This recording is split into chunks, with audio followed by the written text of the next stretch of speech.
Então, vamos para a nossa última palestra, que é com o Carlos Belloli, falando sobre a mobilidade na região metropolitana de Porto Alegre no pós-enchente.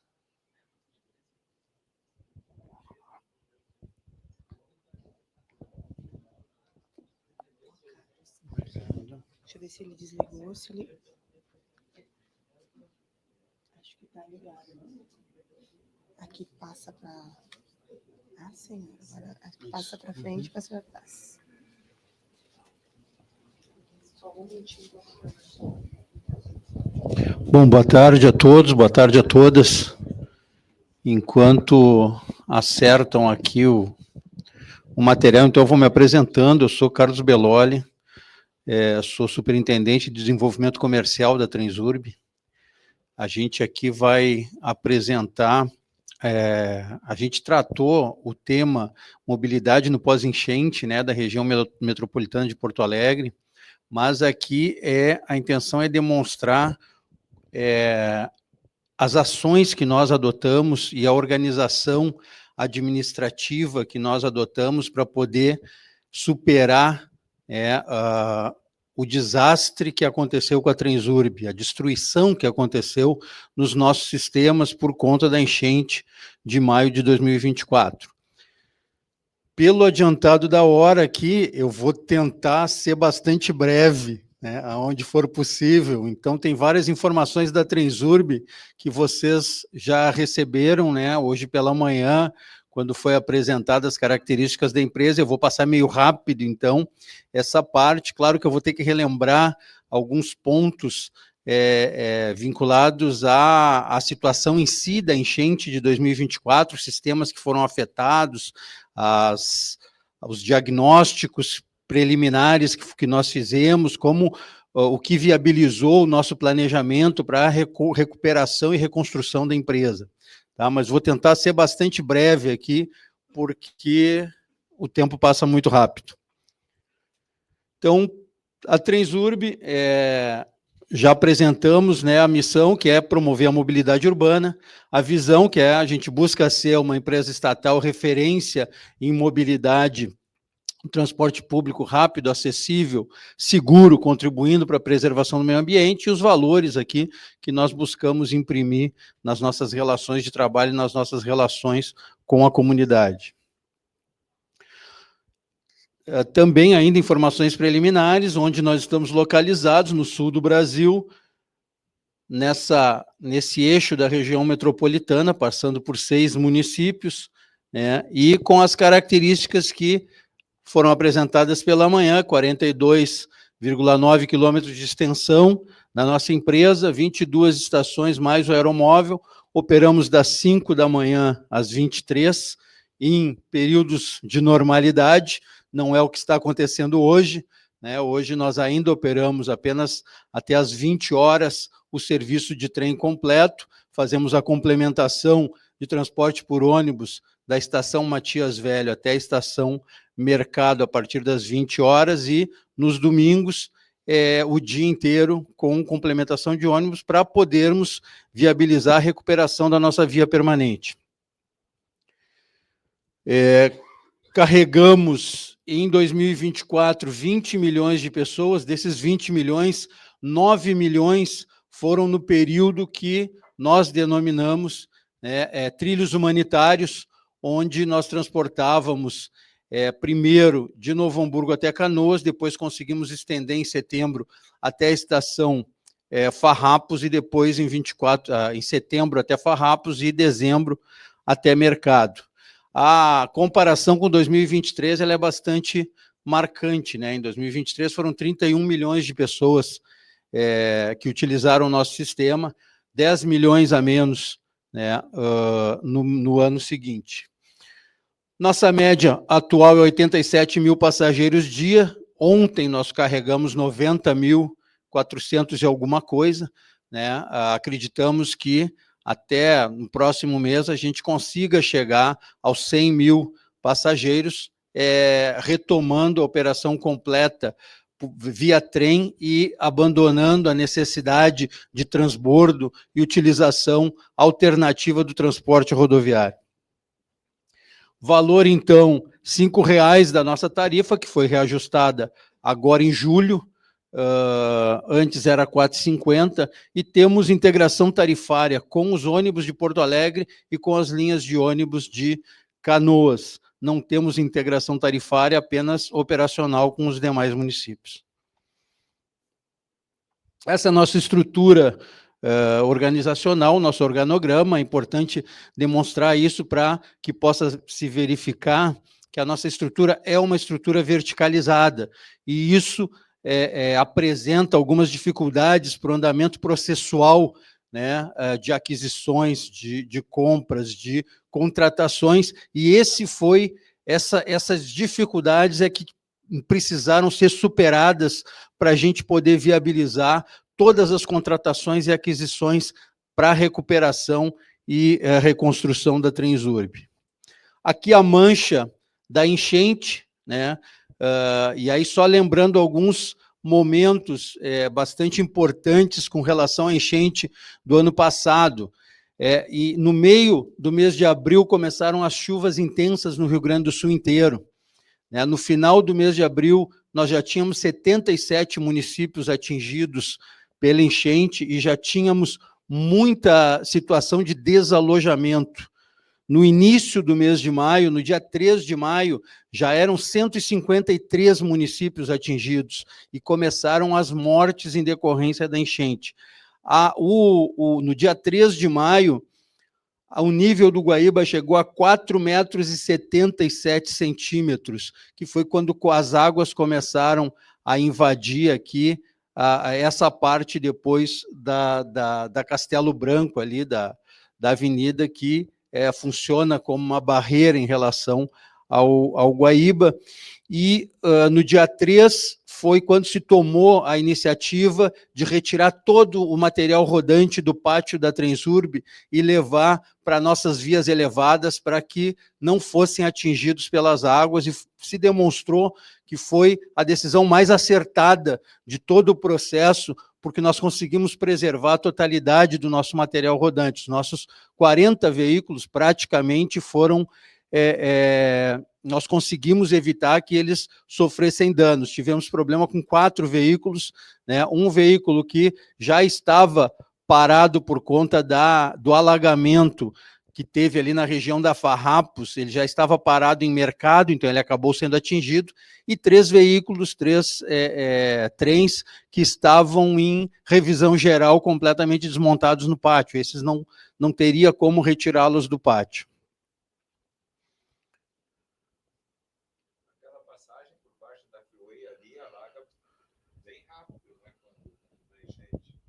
Sim, ali aquela alça, isso, aquela alça ela fica 20 centímetros abaixo do nível do Guaíba. Então ali nós temos uma casa de bombas que ela, em toda a história, desde que a Transurb foi construída, ela sempre teve a capacidade de esgotamento, mas aquela comporta, que é a comporta 14, ela foi derrubada pelo Guaíba, que acabou destruindo a nossa casa de bombas, né? Então não foi apenas o volume de águas, mas sim a força da água que acabou destruindo a nossa estrutura também. Então aqui dá para enxergar, também eu vou passar rápido aqui, porque esse é um material que provavelmente todos já viram, mas o trecho da via permanente que foi atingido, né, da estação Mercado até a primeira estação, a segunda estação do município de Canoas, que é a estação Fátima, né, ficaram cobertas pelas águas praticamente, né, e 4 estações, Mercado e Rodoviária, completamente submersas, né, essas chegou ao teto a água. São Pedro, que ficou com aproximadamente 1,20 m de água, né, na estação, e Farrapos, que ficou com aproximadamente 1 metro de água na estação. Depois, no município de Novo Hamburgo, tivemos também 2 estações que foram afetadas também pelos alagamentos. Aqui tem a imagem, né, essa aqui é a estação Mercado, dá para ver apenas a cúpula ali, da parte da área livre da estação, que ficou sobre a água. Aqui a nossa via permanente, aqui da estação aeroporto, que na verdade acabou sendo a nossa hidrovia, que era o caminho que nós percorríamos de barco todos os dias para abastecer os geradores e manter pelo menos o prédio administrativo iluminado, porque naquele período também houve muitas ações de pirataria no entorno aqui, onde pessoas com barcos invadiam empresas, invadiam prédios para cometer furtos, e entre outras coisas.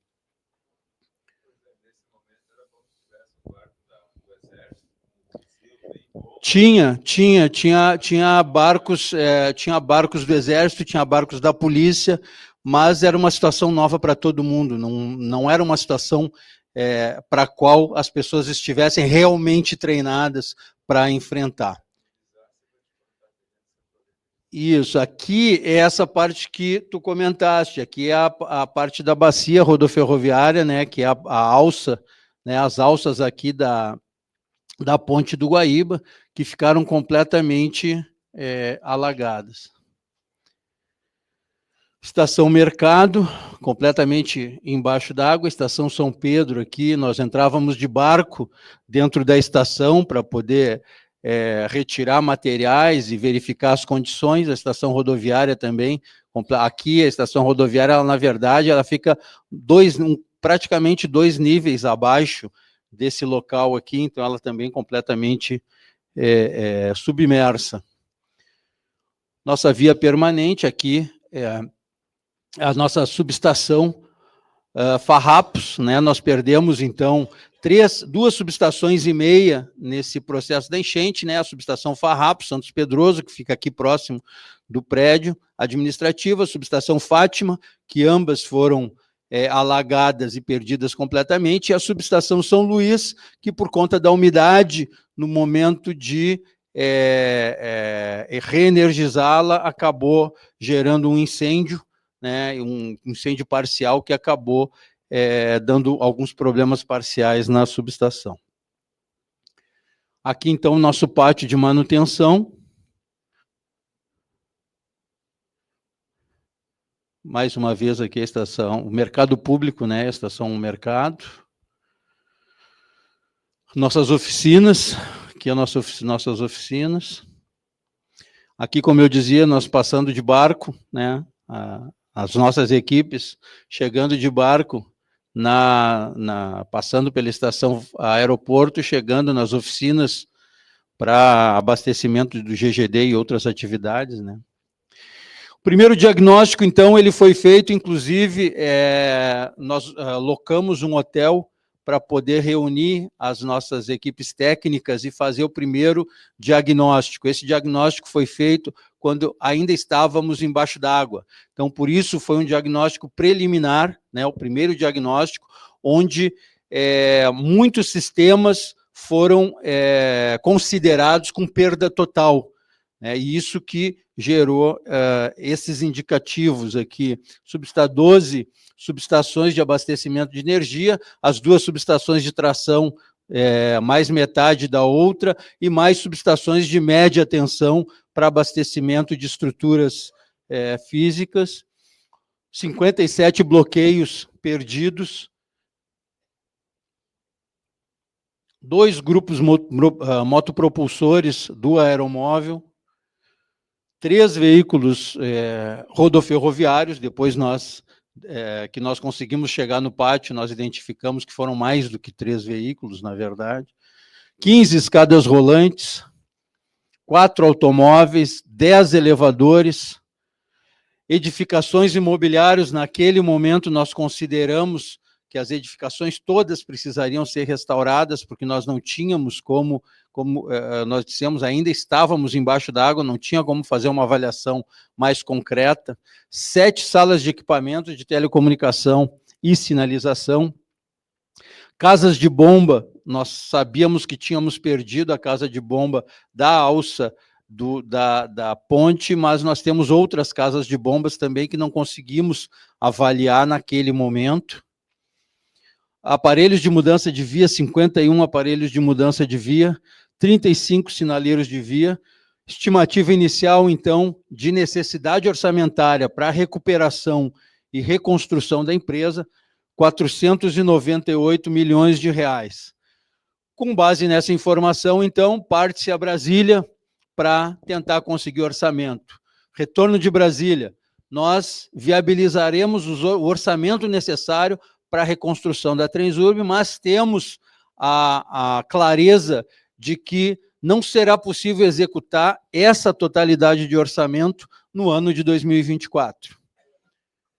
Então, a medida provisória 1.218 liberou para a Transurb 164.366.000 reais. Isso em maio. E nós utilizamos, então, 19 milhões de investimento que ainda estavam disponíveis no nosso orçamento de 2024. Depois, em dezembro, nós tivemos a medida provisória 1.284 de 2024, que nos liberou 60 milhões. E a nossa intenção era utilizar os 27.343.000 que a lei destinou de orçamento de investimento para a Transurb em 2025. Isso nos geraria uma soma de 270 milhões para executar a recuperação e a reconstrução da Transurb. Lamentavelmente, todas as dificuldades governamentais geraram algumas reduções orçamentárias, o que acabou se consolidando numa disponibilização de 257 milhões como valor total que nós recebemos até o momento, que nós utilizamos ou disponibilizamos até o momento para executar toda a recuperação e reconstrução da Transurb. Com esse valor aqui, pela nossa contabilização atual, nós ainda necessitamos de aproximadamente 96 milhões para finalizar o processo de recuperação e reconstrução da Transurb. Aqui a gente apresenta para vocês o histórico de valores de investimento recebidos pela Transurb. Então, a gente pode ver, em 2020, foram recebidos 10 milhões de investimento, 2021, 4 milhões e 100, 2022, 2 milhões, 2023, 400 mil. Esses valores demonstram, primeiro, a ausência de recursos para a modernização da Transurb. A Transurb, possivelmente pelo fato de encontrar-se no Plano Nacional de Desestatização, acabou fechando a torneira de investimentos que viabilizariam a modernização de sistemas que estão operando há 40 anos na Transurb. E em 2024 recebemos, então, os 257 milhões de reais. E aí surge, então, a seguinte situação para a direção da empresa. Toda a nossa estrutura, ela está formada para executar esse orçamento aqui. Como é que nós vamos conseguir executar um orçamento desse tamanho? Nós não temos, hoje, estruturalmente, nós não estávamos preparados estruturalmente para executar o orçamento que estava sendo disponibilizado para a Transurb. Por isso, então, o presidente e a diretoria executiva, em 20 de maio de 2025, constituíram, através da nomeação por uma resolução da presidência, um grupo de trabalho, que ficou sendo denominado como Grupo de Trabalho do Orçamento Extraordinário, cujo objetivo era dar suporte à diretoria executiva para viabilizar todas as contratações que se apresentavam necessárias para a recuperação, para a reconstrução da empresa. Então, daria para a gente sintetizar em 3 objetivos principais. O primeiro objetivo é garantir agilidade no processo das aquisições, das contratações e das compras que seriam necessárias para a reconstrução. Segundo objetivo, garantir a governança, garantir que todo dispositivo legal fosse cumprido à risca para evitar problemas futuros. E o terceiro objetivo é garantir a priorização do que era mais importante para viabilizar a retomada da circulação de trens. Esses eram os 3 objetivos principais colocados para esse grupo de trabalho. Era um grupo de trabalho multidisciplinar, com representantes de diversas áreas, justamente para nós conseguirmos horizontalizar o fluxo dentro daquela estrutura verticalizada que foi demonstrada no início da apresentação. A composição, então, Superintendência de Desenvolvimento Comercial, esse também foi um acaso, né, foi uma consequência da enchente, porque quando a enchente acontece, a gente entra numa situação de emergência, onde se abre mão da execução de atividades única e exclusivamente vinculadas aos seus cargos. Então, o superintendente comercial, ele estava abastecendo gerador, o presidente estava vistoriando estação de barco, então não se prendeu mais às situações objetivas vinculadas ao cargo. Todo mundo fez o que era necessário fazer para viabilizar a retomada da circulação dos trens e o atendimento da população o mais rápido possível. Gerência de Orçamento e Finanças, para poder dar agilidade. Para quem não conhece, o orçamento público, ele é absolutamente compartimentado, cheio de regramentos, né, que precisam ser observados, cada um dos detalhes. Então, a gerência de orçamento e finanças e o setor de orçamento eram fundamentais estar inseridos nesse processo para dar os encaminhamentos com a devida emergência que a necessidade daquele momento apresentava. O gabinete da presidência, né, que acompanhou todo o processo, representando o diretor-presidente, justamente validando o grupo de trabalho. Superintendência de Desenvolvimento e Expansão, que é a área responsável pela elaboração de projetos na Transurb, né? Se a gente, ao longo dos últimos anos, perdeu a estrutura que operacionalizava as aquisições, compras e contratações, a área de planejamento perdeu muitos técnicos também nesse processo justamente de desoxigenar a Transurb com o objetivo da privatização. Então, essa perda de técnicos apresentou para a área de desenvolvimento e expansão um desafio bastante grande em relação à sua capacidade de elaboração de projetos e de descritivos técnicos para contratação. A diretoria de administração e finanças, o dono do cofre tem que estar, né, no grupo de trabalho. A auditoria interna, esse também foi um fator bastante importante, nós conseguimos converter algumas horas dedicadas à auditoria interna no papel de consultoria desse grupo de trabalho, que é para garantir toda a legalidade, toda a governança de cada um dos processos. A gerência de suprimentos, também vinculada à área de materiais e à área de compras. O setor de compras, a gerência de sistemas e a gerência de manutenção, que traziam não apenas as necessidades de cada uma das áreas, mas também os projetos objetivos que as próprias áreas desenvolviam. O setor de contabilidade, porque tem toda uma categorização que é necessária fazer nos processos de aquisição para poder definir o orçamento adequado a ser utilizado.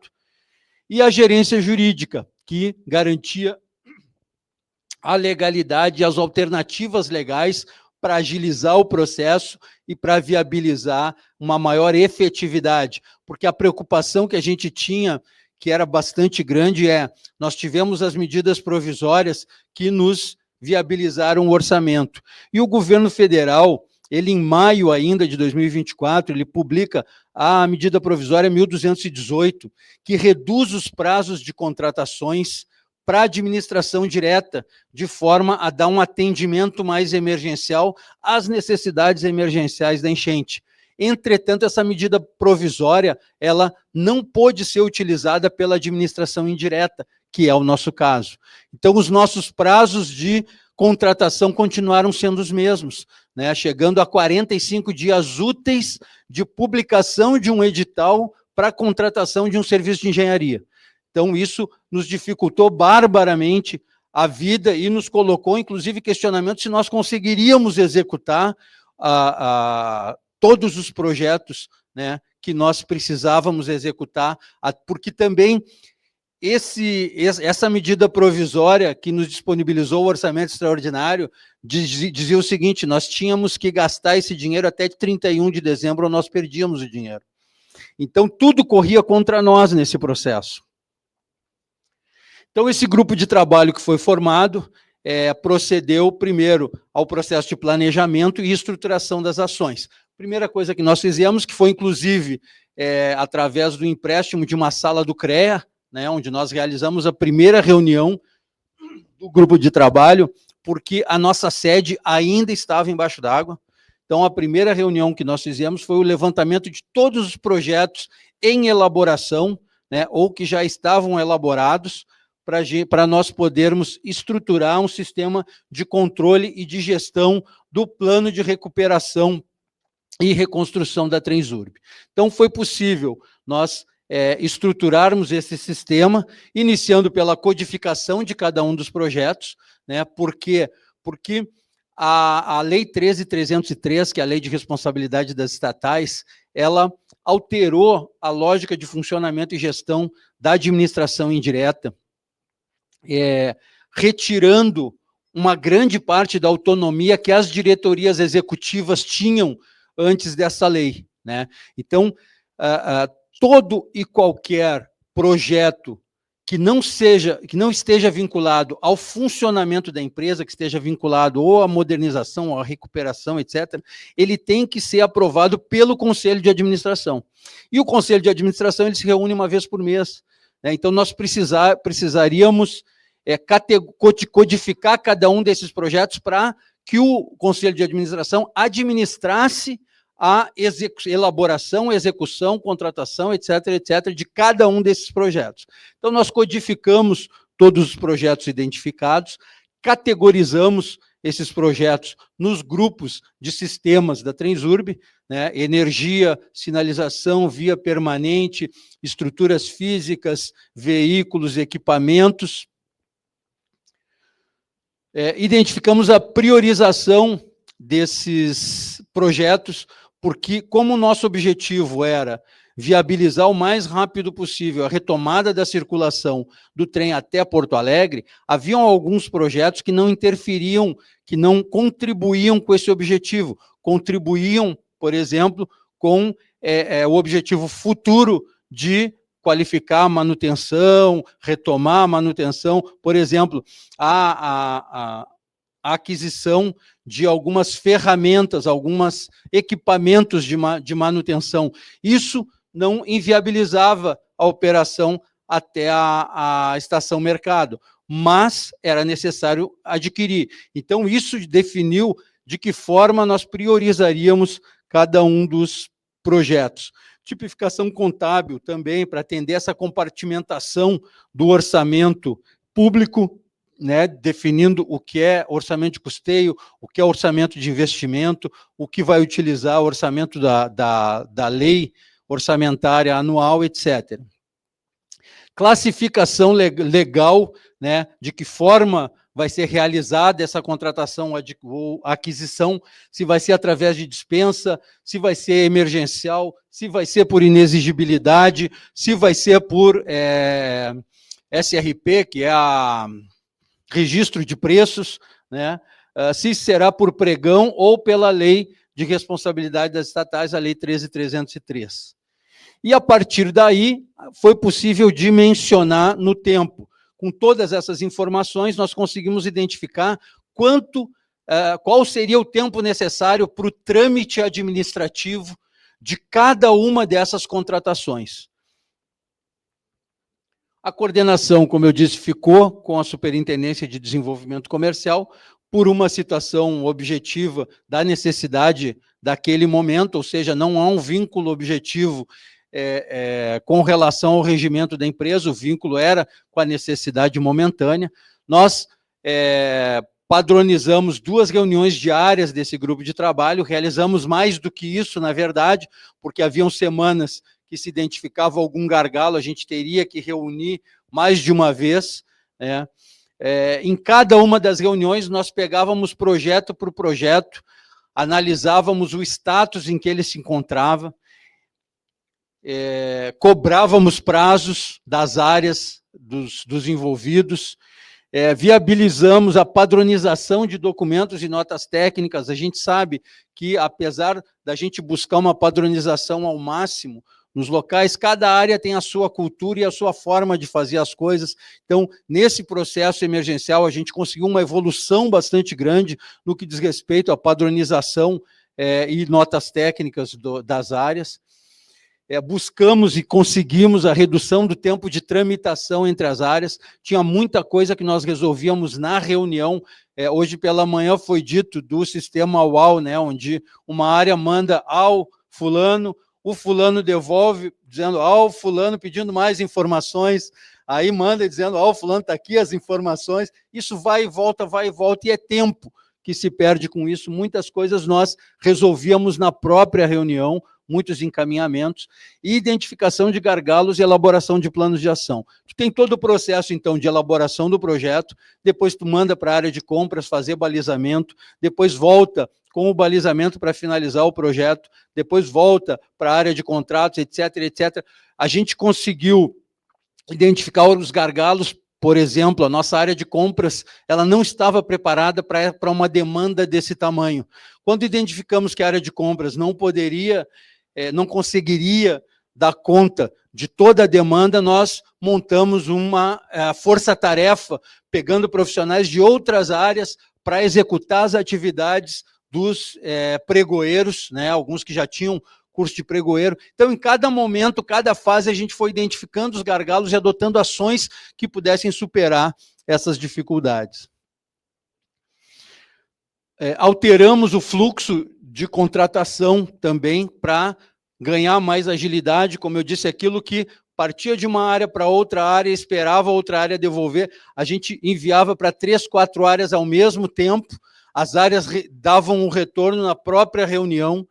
A gente conseguiu ganhar muito tempo nesse processo, e conseguimos garantir também a governança, garantir que todas as áreas cumprissem todos os preceitos legais, todos os cuidados legais em relação a cada um dos projetos.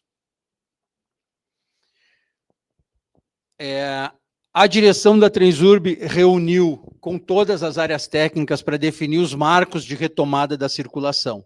E foram identificados, então, 3 marcos importantes, né, que é o retorno da operação logo após a nossa paralisação, depois a extensão dessa operação até a Estação Farrapos e depois a extensão até a Estação Mercado, finalizando com o momento em que nós retornaríamos com o processo de circulação nos mesmos moldes daqueles operados antes da enchente. Então, com base nesses marcos definidos pelas áreas técnicas, de acordo com as possibilidades de retomada dos sistemas necessários para garantir essa operação, nós conseguimos dimensionar no tempo os tempos de contratação, os tempos de execução, e aí definirmos as metas, né, como foi dito hoje pela manhã, as metas que nós buscaríamos e, felizmente, conseguimos atender. Então, nós retornamos à operação do trem no dia 30 de maio, onde nem o mercado público ainda estava operando, nós já estávamos operando da estação Novo Hamburgo até a estação Matias Velho. Pouquíssimo tempo depois, a gente conseguiu evoluir para mais uma estação, que foi a estação Canoas. O retorno da cobrança de tarifa no dia 13 de julho, então aqui é importante demarcar isso, porque do dia 30 de maio a 13 de julho não havia cobrança de tarifa e a nossa circulação era exclusiva de trem de Novo Hamburgo até Canoas. No dia 13 de julho, nós passamos a cobrar tarifa e passamos a fornecer ônibus para deslocar os nossos usuários da estação Matias Velho até a estação Mercado.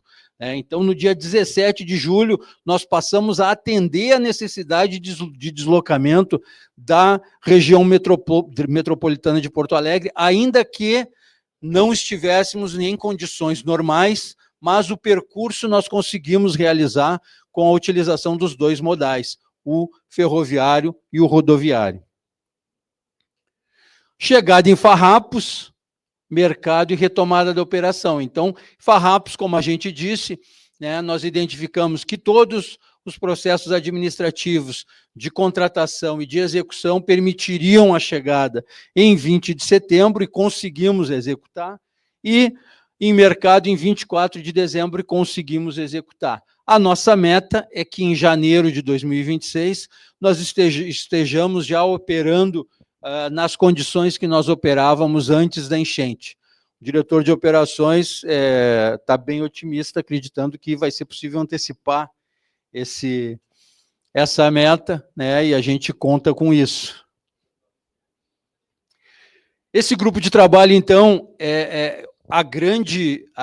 eu acho que o que permitiu que os objetivos fossem atendidos foi o debate constante e simultâneo entre as áreas técnicas e as áreas administrativas, através de uma relação multidisciplinar bastante aproximada, soluções definidas e aprovadas em tempo real pelas áreas interlocutoras, né? Não era aquela história de vai e volta, na reunião já se apresentava o problema, já se construía a solução, já se encaminhava a solução. Então, as coisas sempre foram muito rápidas nesse grupo de trabalho. Foi possível garantir uma previsibilidade em relação aos processos e fases posteriores. Foi possível alinhar as expectativas com cada uma das diretorias, né, tanto diretoria de finanças, diretoria de operações e as superintendências. Se qualificou a interlocução da diretoria executiva junto aos operadores, junto com a ponta de quem operava todos os sistemas. Se gerou uma empatia organizacional, onde cada área conseguiu enxergar a necessidade da outra área, as dificuldades da outra área, e trabalhar na lógica de contribuir para superar essas dificuldades e atender essas necessidades. Então, o comparativo da projeção inicial com a projeção atual, na energia se imaginava 96 milhões de reais, né? A necessidade atual são 106 milhões de reais. Sinalização, se imaginava 17 milhões, são 23 atualmente. Via permanente, 45 milhões, são 69.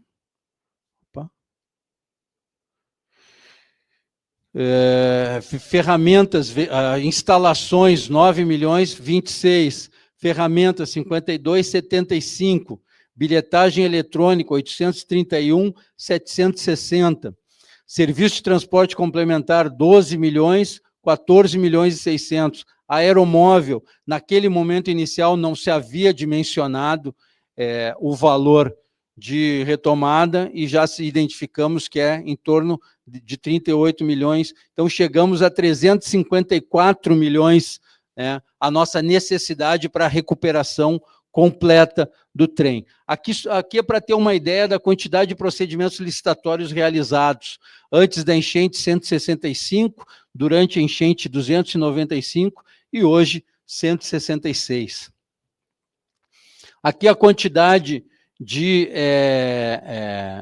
procedimentos realizados de cada tipo, né? Só para se ter uma ideia da diversidade, isso gera uma complexidade bastante grande nos processos de contratação. Os projetos mais vultosos, então, como foi dito, via permanente, 69 milhões, quase 70 milhões, a conclusão, previsão de conclusão, setembro de 2025, subestações de energia elétrica, 84 milhões, trata-se da reforma, recuperação e elevação de cota. Isso é importante colocar. Hoje pela manhã foi dito aqui que a palavra reconstrução talvez não seja mais adequada, porque demonstra que tu vai construir da mesma forma que tinha antes, né? O nosso processo de reconstrução todo, ele teve sempre como premissa nós viabilizarmos estruturas que sejam resistentes ou que mitiguem riscos em relação a um novo alagamento, a uma nova enchente. Então, as subestações de energia todas serão elevadas, né? Serão eletrocentros acima da cota de inundação, o aeromóvel, toda a parte também de controle, toda acima da cota, nossas casas de bombas também, todas elas acima da cota, tudo aqui está sendo planejado através de medidas de mitigação em relação a uma nova situação de cheia. Casa de bombas, 3,5 milhões, agosto de 2025, a previsão de conclusão. Sinalização, 16 milhões, outubro de 2025, previsão de finalização. As nossas estações, em março de 2026, nós finalizaremos a recuperação e a reconstrução de todas as estações que foram atingidas. E o aeromóvel, a previsão de 8 a 12 meses após a contratação dessa reconstrução.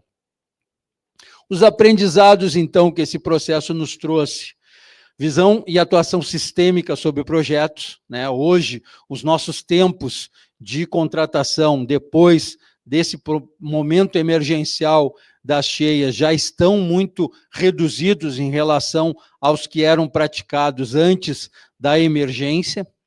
Organização e padronização dos processos como forma também de contribuir para essa agilização e para a garantia da governança. Integração entre os diferentes setores da Transurb, a questão da empatia entre as áreas, porque empatia entre as pessoas é muito mais fácil de se conseguir do que empatia entre processos de trabalho, né? Isso a gente conseguiu evoluir bem, né, nesse trabalho utilizado pelo grupo que foi constituído. Gestão das informações, a gente viabilizou aqui primeiro a democratização das informações. Então, as informações da evolução do grupo de trabalho, elas eram disseminadas a todo momento. A diretoria executiva recebia essas informações seguido, até o sindicato dos trabalhadores recebia a informação da evolução dos processos de contratação e execução, né, dos projetos vinculados ao plano de recuperação e reconstrução da empresa. Tomada de decisões colaborativas, alinhamento estratégico com a alta direção e o desenvolvimento geral das áreas técnicas que deixaram para os seus processos cotidianos de trabalho a aplicação das alterações que essa experiência nos trouxe. Aqui, só para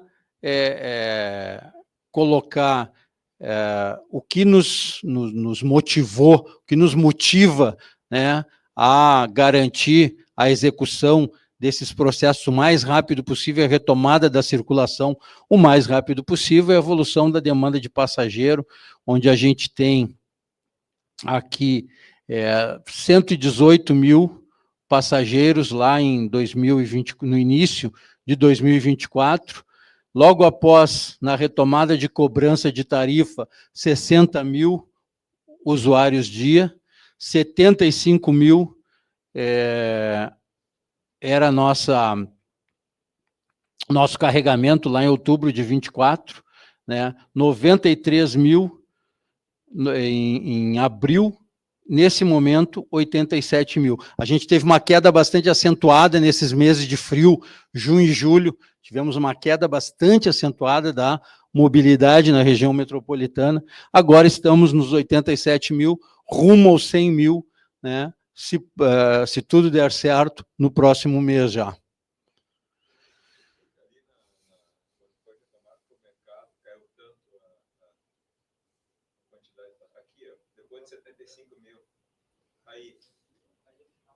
Aqui, final do ano. Aqui é 2 de janeiro. 2 de janeiro sempre tem uma queda. Pessoal, essas são as informações. Eu tentei ser bastante ágil pelo adiantado da hora. Qualquer dúvida aí, estou à disposição e agradecer aí a atenção de todos, a presença de todos.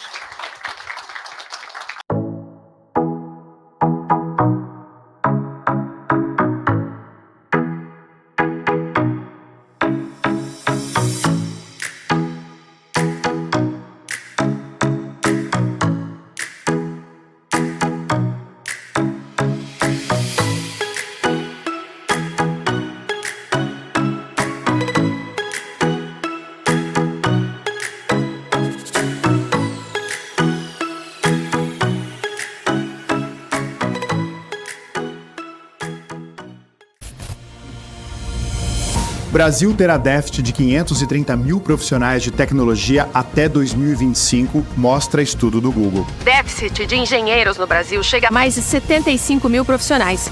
Um levantamento do Google for Startups sobre a escassez no mercado de TI aponta que a ausência de tecnologia, entre outros fatores, tem impactado o setor. Você está pronto para ser o agente transformador no nosso país?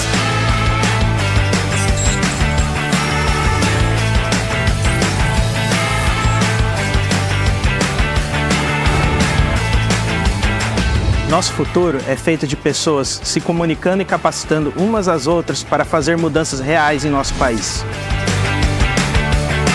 Mas para essas mudanças acontecerem, nós precisamos agir. Afinal, para a inovação e sustentabilidade andarem juntos, é preciso tecnologia. E para o Brasil se desenvolver, é preciso engenharia, agronomia e geociências. Você está preparado para ser o agente de transformação que o país precisa para crescer?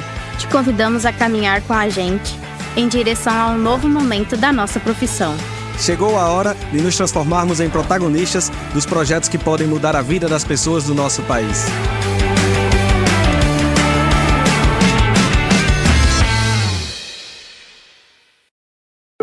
O Conselho Regional de Engenharia e Agronomia do Rio Grande do Sul faz muito, porque faz junto. Uma gestão colaborativa e transparente que coloca as pessoas em primeiro lugar. Serviços mais ágeis e inteligentes, trazendo inovação profissional, com direito à carteira digital e menos tempo na compensação das ARTs. Mais segurança, mais confiança e mais tranquilidade. Os profissionais do CREA-RS estão no campo, na cidade, em todos os lugares e momentos. Com fiscalização preventiva, orientativa e educativa, sempre em defesa da sociedade e do exercício legal das profissões. Com uma visão empática, de equidade, de diversidade e de sustentabilidade, o CREA-RS está trabalhando para o planeta, para as pessoas e para a sociedade. E seja por onde for, está construindo o futuro e um mundo melhor. Conselho Regional de Engenharia e Agronomia do Rio Grande do Sul. A gente faz muito, porque faz junto. Você já ouviu falar sobre a Mútua? Para entender sobre ela, é importante conhecer um pouco do sistema Confea, CREA e Mútua. Então, vem com a gente! O Confea, o Conselho Federal de Engenharia e Agronomia, é instância superior da fiscalização do exercício das profissões inseridas no sistema Confea, CREA e Mútua. Os CREAs, Conselhos Regionais de Engenharia e Agronomia, são responsáveis por essa fiscalização.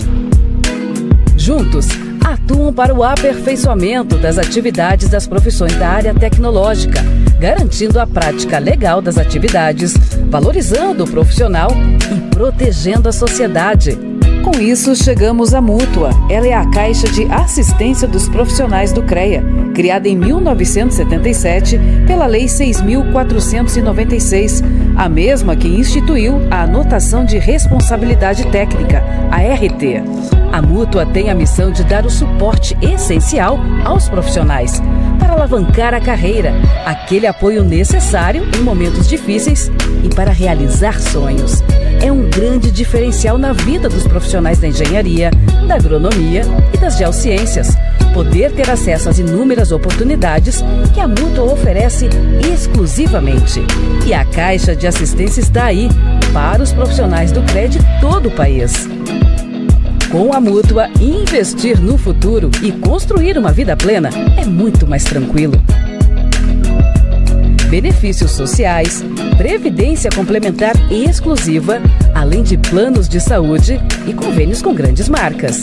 Invista na sua profissão, nos seus sonhos e molde o seu futuro. A vida é mais completa com a Mútua, a Caixa de Assistência e Acolhimento dos Profissionais do CREA.